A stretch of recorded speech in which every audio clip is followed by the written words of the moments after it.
It's day one of the 61st Knoxville Nationals, and we've got everything you need to know to be ready for tonight's first prelim night. Let's go.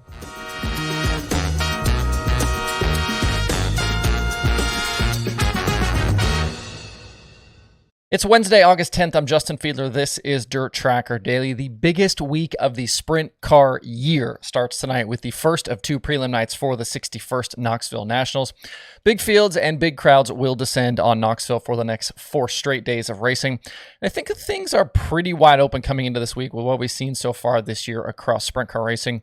Brad Sweet enters as the World of Outlaws points leader, but he's only got 3 wins, and nobody has more than 8 on the season so far with the Outlaws. We've already talked about it here some with some different names and other places as well, but I think there are a number of drivers that could win the big money come Saturday night. Kyle Larson is your defending Nationals winner, but while he does have sprint car wins this season, it hasn't been all easy going for Young Money. He struggled last week during the 360 Nationals, and even coming off the Monday win at Oski, has had mixed results in recent weeks with the Outlaws. He did win at Port Royal on July 20th, but was a non-factor at Williams Grove, and then never really competed for wins during the Kings Royal at Eldora. I do think he'll be fast and in the mix all week, but I also believe he is beatable. I think Sweet is coming into this week with a lot of momentum following his recent wins at Williams Grove and Peevely. David Gravel is a past Knoxville champion, and those guys will be ready. And Donnie Schatz has had an off season, as we've talked about, but they have been better as of late, and you can never sleep on a 10-time Knoxville winner. Other names I like this week include Carson Macedo, Aaron Reitzel, Sheldon Hodenshield, and you obviously cannot leave off Brent Marks. Macedo's Jason Johnson Racing Team has won the Nationals twice, obviously with 2 different drivers, but Macedo has been really good on half-mile racetracks in his career with the Outlaws. Reitzel certainly knows how to get around Knoxville and is fresh off that 360 Nationals win. And I think Sheldon Hodenshield is basically capable of winning literally anywhere on any given night. And Brent Marks' ability to win big races in 2022 will have his name atop a lot of win pick sheets this week. Looking at tonight, we have 53 cars pre-entered for the Wednesday program. The names tonight include Logan Schuchart, Gravel, Reitzel, Parker Price-Miller, Justin Peck's on that list, Corey Day, Schatz, Sheldon Gioselzi, Brent Marks, Hunter Schoenberg, Corey Eliason, and James McFadden, among others. The rookies in the field tonight to keep an eye on include Day, Cole Macedo, Carson's brother, Carson Short, Garrett Williamson, Justin Sanders, Dylan Westbrook, Blake Hahn, and Lachlan McHugh.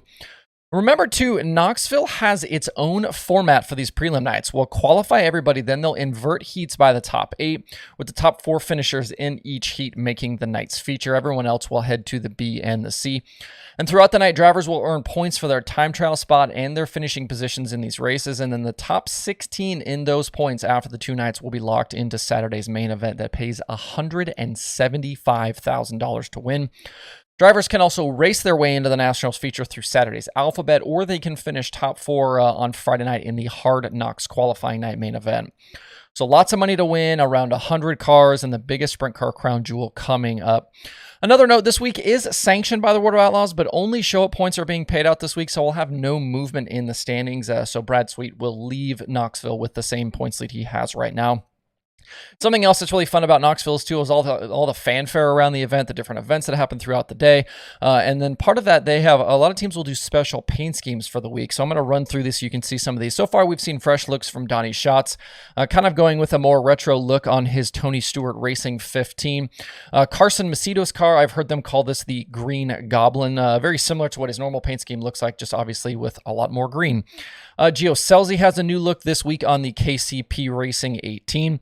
Justin Sanders is in the Swindell Speed Lab 39. A lot of pretty bright colors there with the white, pretty nice look. And then Spencer Basin is another one that's got a new look on his True Timber CJB Motorsports at number 5 car.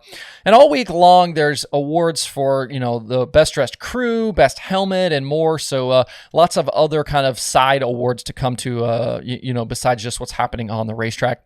If you want a win pick for tonight, the DirtTracker.com analytics prediction formula likes Donnie Schatz. Obviously, his history there is just too much to overcome. I think I'm going to go Gravel, though. David's won his prelim night 3 years in a row here at Knoxville. And if you want to watch all week online, you'll either need to grab the pay-per-view from DirtVision or have their yearly Fast Pass. This event is not included in the DirtVision monthly passes. So if you pay the $39.99 a month for DirtVision, you do not have the Nationals this week. A week-long pass, if you want to do just pay-per-view, is $124.99. Each of the 3 weekday shows is $39.99 if you want to buy them individually. And then Saturday Saturday's main event pay-per-view is $49.99. So you can either do yearly fast pass, you can do a week-long pass for $124.99, or you can buy the individual nights. Drop me a comment here. Let me know who you've got for tonight. Enjoy the day's festivities. Hot laps are scheduled for 7:15 p.m. local time. Qualifying's at 7:40, and then opening ceremonies are scheduled for 8:05. Moving over to the iRacing World of Outlaws late models, they were at Eldora last night. We had drama late in the race between what are probably the Series 2 main stars. Evan C. entered the night with a 1-point lead in the point standings, but it was Hayden Cardwell who was on the pole for the feature. Cardwell was trying to bounce back from missing the main event the week before, and he was dominant for much of the race. As his car went away, though, in the late stages of the main event, some contact with the wall brought third starting C right to the leader's bumper.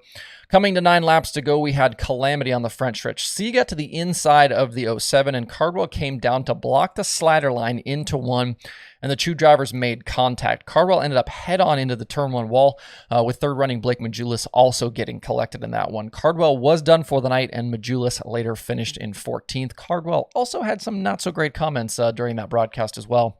Out front, C went unchallenged after the incident and collected his second win in 3 races so far. Headed to Williams Grove next week, he'll extend his championship lead. The 2 tough weeks in a row for Cardwell will leave him in a huge hole to climb out of going forward. Behind C at the checker, Dylan Yeager and Felix Roy were 2nd and 3rd. You can catch these iRacing shows free every Monday night at 9 p.m. Eastern on YouTube and Dirt Vision. And if you just want like a little bit of Monday night racing, these are a great substitute, I think, for some of the other racing that we get during the season. If you want some real-life late model racing from Tuesday night, the XR Super Series closed out 2 nights at Gondik Law Speedway in Wisconsin. It was all Shane Clanton on Monday night for the $20,000, but last night the Georgia Bulldog could not run down Chris Madden. Madden had an early battle with Brandon Overton out front before settling into the lead, with the feature going caution-free. I believe both features were caution-free, if I remember correctly from Monday. Madden was really good through lap traffic. He used the middle of the racetrack to absolute perfection, and Clanton just could not reel him in. The victory was win number 6 on the season for Madden with XR, and he added another $20,000 to his bank account. Clanton settled for 2nd at the end with Overton in 3rd. The XR Super Series goes quiet now until later in September when they take on Kokomo for 2 nights. That is September 19th and 20th. The focus for the Dirt Late Model world now shifts to Florence Speedway starting tomorrow. You got 3 nights of the North-South 100 on tap for the Lucas Oil Late Model Dirt Series. We'll talk more about that weekend ahead on tomorrow's show. There's a bunch of new episodes available from the various dirt racing podcasts this week. Wing Nation did a big dump yesterday. They've got interviews with Ryan Timms, Anthony Macri, Brett Marks, and a whole bunch more in their feed. Suave Talk has episodes with Jason Fager and Josh King. The Dirt Reporters have Josh Rice. I was actually on Passing Points with Michael Tyree yesterday. Forward Bite has Gordy Gundaker. The Dirt from Knoxville has Jack Dover and Wayne Johnson. QuickTime has Wade Onger. And there are new episodes of The Dirt Nerds and Dirt Tracks and Rib Racks. To see the full list of shows and episodes, check out dirttracker.com/podcasts. And today's streaming schedule has 6 shows on it, headlined by the opening night of the Knoxville Nationals over on Dirt Vision. Flow Racing has the weekly show from Action Track USA and Flow 24/7. Speed Sport has racing from Buena Vista and Stewart International, and Dirt Track Digest has a full show from Thunder Mountain. To see the full daily streaming schedule with links to watch, head over to dirttracker.com/watch tonight. Alrighty, I'm headed up to Kane Screen Print to pick up our fresh Dirt Tracker t-shirts. They will be on sale very soon, so keep your eye out for that. That's it for the show today. Have a good Wednesday. If you have thoughts about the topics on today's show, please leave them in the comments below or tweet at me. Thanks everybody for tuning in. We'll see you tomorrow for more Dirt Tracker Daily.